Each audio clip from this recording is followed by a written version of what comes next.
Hello friends, સ્વાગત છે મારી કિચનમાં. આજે આપણે બનાવીશું ઘર બેઠા માર્કેટ કરતાં પણ સસ્તો અને ચોખ્ખું ધાણા જીરું પાવડર અને ગરમ મસાલો. તો આપણે તૈયાર કરવાના છીએ.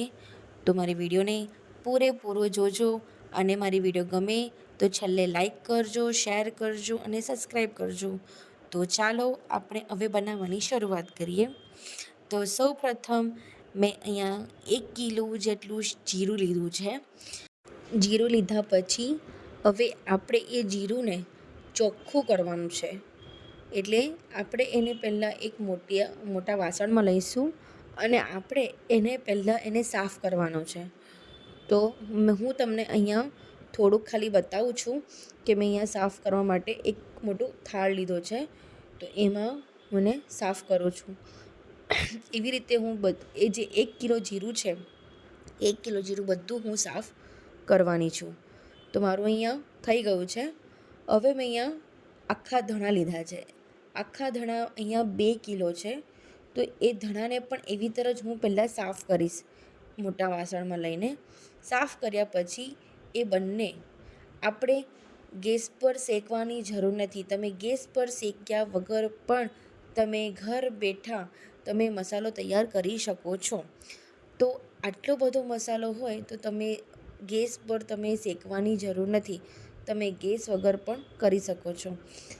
તો હવે મારા ધાણા પણ મેં કરી દીધા છે. તો જુઓ, અહીંયા 2 કિલો ધાણા, આખા ધાણા અને 1 કિલો જીરું. તો હવે અહીંયા આપણે ઘંટીમાં કરવાના છીએ. તો અહીંયા ઘંટીમાં જુઓ, તમારે અહીંયા બધી પ્રોસેસ બતાવેલી છે. અહીંયા તમે કઈ વસ્તુ તમે એને ગ્રાઇન્ડ કરી શકો ઘંટીમાં. જે તમે જરૂર નહીં કે તમે ઘઉંનો લોટ, મકાઈનો લોટ, બાજરીનો લોટ, તમે બધું જ કરી શકો છો. તમે એમાં મસાલો પણ તૈયાર કરી શકો છો. તો એમાં એની અલગ અલગ પ્લેટ્સ આપેલી છે. તો તમે એ પ્લેટ્સ પ્રમાણે તમે નંબર જોઈ અને એ પ્લેટ્સ તમારે મસાલા માટે મૂકવાની હોય છે. તો અહીંયા અલગ અલગ પ્લેટ્સ બતાવી છે મેં તમને.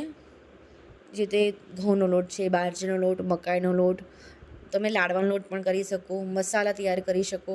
તો અહીંયા બધા જ ડિટેલ્સ આપેલી છે અને એ પ્લેટ્સના અહીંયા નંબર પણ આપેલા છે. બરાબર. તો હવે આપણે એને બનાવવાની શરૂઆત કરીશું. તો હવે હું ઘંટીને ઓપન કરીશ અને જ્યાંથી ગ્રાઇન્ડ થાય છે, જ્યાંથી પીસાશે, ત્યાં હું જે મસાલાની જે પ્લેટ છે, આપણે 3 નંબરની પ્લેટ છે, તો એ પ્લેટ હું અંદર નાખીશ અને એને એવી રીતે સેટ કરીશું કે આખું ના દળાય, પીસાય, એકદમ ઝીણું ઝીણું પીસાશે. તો એને હું બંધ કરી દઈશ અને મેં અહીંયા ઓલરેડી જાળી સાથે જે મસાલો નીચે આવશે એક વાસણમાં, એ સેટ કરી દીધું છે પહેલેથી. એને ખાલી દબાઈને મૂકવાનું હોય છે. જુઓ, હું તમને ફરી એકવાર બતાવી દઉં છું કે મેં કેવી રીતે અંદર પ્લેટ નાખી અને જે કોઠી છે એને મેં કેવી રીતે જાળી જોડે ફિટ કરી. હવે આપણે ઘંટીને પ્રોપરલી બરાબર રીતે બંધ કરી દઈશું અને આપણે હવે જીરું અંદર નાખીશું. હવે જીરું તમને કેવી રીતે નાખવાનું છે એ બતાવું છું. તો હવે જે અહીં ઉપર નાખવા માટે છે, તો આપણે અહીંયા બધું જીરું આપણે અંદર નાખી દઈશું અને પછી આપણે પ્લગથી સ્વિચ પાડી અને પછી આપણે જીરું ગ્રાઇન્ડ કરવા મૂકીશું. જો આપણે આ જીરું બધું ગ્રાઇન્ડ થઈ જશે તો ઓટોમેટિક ઘંટી બંધ થઈ જશે. અને પછી આપણે કાઢીશું નહીં. એની અંદર જ આપણે જે આખા ધાણા હતા એ આપણે એડ કરવાના છીએ. તો આ જીરું પહેલાં ગ્રાઇન્ડ થઈ જાય ઘંટીમાં, પછી આપણે આખા ધાણા નાખીશું. તો આપણું અહીંયા જીરું ગ્રાઇન્ડ થઈ ગયું છે ઘંટીમાં. તો હવે આપણે આખા ધાણા નાખીશું. તો આખા ધાણા આપણે 2 રાઉન્ડમાં નાખવાના છે, કેમ કે એક રાઉન્ડમાં ફૂલ થઈ જાય છે. તો બીજા રાઉન્ડમાં આપણે એને નાખીશું. તો હવે આપણે એને ચાલુ કરીને મૂકી દઈશું. જ્યારે થઈ જશે ત્યારે ઓટોમેટિક બંધ થઈ જશે. જુઓ, તમને જોવાતું હશે ધીમે ધીમે ધણા નીચે થતા જાય છે, એટલે આપણું ગ્રાઇન્ડ ચાલુ થઈ ગયું છે. આપણું અહીંયા ઘંટી સ્ટાર્ટ થઈ ગઈ છે. તો હવે આપણે એને 5-10 મિનિટ સુધી થવા દઈશું. ત્યાં સુધી આપણે ગરમ મસાલો તૈયાર કરી લઈએ. તો ફ્રેન્ડ્સ, હવે મેં અહીંયા ગરમ મસાલા માટે અહીંયા બધા આખા મસાલા લીધા છે.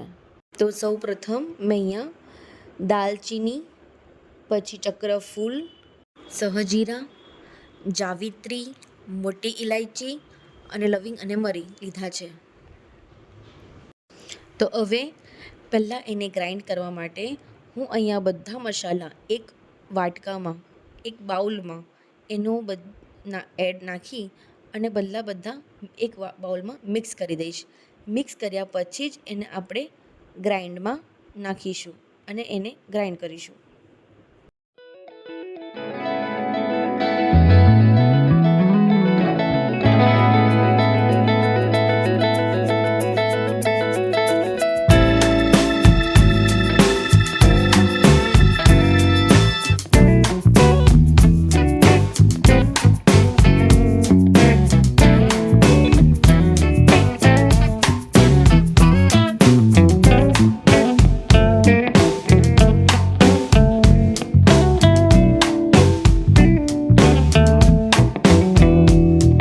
મેં અહીંયા બધા મસાલા મિક્સ કરી લીધા છે. હવે આપણે એને ગ્રાઇન્ડના જારમાં આપણે એને નાખીશું અને પછી આપણે એને મિક્સર જારમાં ગ્રાઇન્ડ કરીશું. તો ચાલો હવે આપણે એને મિક્સર જારમાં ગ્રાઇન્ડ કરી દઈએ.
તો જુઓ, આપણો અહીંયા આખો મસાલો તૈયાર થઈ ગયો છે. બધા આખા મસાલા આપણા ગ્રાઇન્ડ થઈ ગયા છે અને દેખો એટલી સરસ સુગંધ આવે છે ગરમ મસાલાની. વાવ, બહુ સરસ ગરમ મસાલો ઘરે તૈયાર થયો છે. તમારે દાળ શાકમાં નાખશો તો દાળ શાકનો સ્વાદ એટલો સ્વાદિષ્ટ લાગશે કે બહુ સરસ લાગશે. તમે એકવાર આવી રીતે ઘરે ગરમ મસાલો તૈયાર કરી જુઓ, બહુ સરસ ફાઇન બનશે. મેં અહીંયા એક સરસ ડબ્બામાં એને સ્ટોર કરી લીધો છે. તો મારે આ ગરમ મસાલો વરસ સુધી તો ચાલશે જ. તો તમે પણ આવી રીતે વરસ સુધી તમારે ગરમ મસાલો તૈયાર કરવો હોય તો મારી રેસીપી જોજો અને લાઈક કરજો. તો હવે આપણે જઈએ ધણા જીરું જે આપણું ગ્રાઇન્ડ કરેલું હતું. તો જુઓ, આપણો અહીંયા ધણા જીરું પાવડર ગ્રાઇન્ડ થઈ ગયો છે. હું ડાયરેક્ટ એને બહાર કાઢીને લઈ આવી છું. તો જુઓ, બહુ સરસ અને ઝીણો આખું બિલકુલ ના રહે, બધું ક્રશ થઈ ગયું છે. લાગે જ ના કે તમે ઘરે ગ્રાઇન્ડ કર્યું છે. જુઓ, બહુ સરસ પીસાયું છે. તો હવે આપણે એને ડબ્બામાં સ્ટોર કરી લઈશું. આ મસાલો તમારે વરસ સુધી તો ચાલશે. તમારે માર્કેટમાં લેવાની જરૂર પણ નહીં પડે. તો આવી રીતના ઘરે બનાવો અને ગરમ મસાલો પણ તમે ઘરે તૈયાર કરો અને ધણા જીરું પાવડર પણ મેં અહીંયા ઘરે તૈયાર કરી શક્યો છે. તમે આખા મરચાંને પણ તમે ગ્રાઇન્ડ કરી શકો છો ઘરમાં. તો જો તમને મારી આ વિડીયો ગમે તો હું તમને આ લાલ આખા મરચાં પણ કેવી રીતે તમારે ઘરે ગ્રાઇન્ડ કરવા તો એ પણ હું તમને બતાવીશ. પણ આ મારી વિડીયોને લાઈક કરજો, શેર કરજો અને સબસ્ક્રાઈબ કરવાનું તો બિલકુલ જ ના ભૂલતા. અને બેલ આઇકન પ્રેસ દબાવવાનું ના ભૂલતા, જેથી અવનવા વિડીયો પહેલાં તમને પહોંચે. તો જુઓ, મારા અહીંયા મેં બધા જ ડબ્બામાં ભરી દીધું છે મારો પાવડર.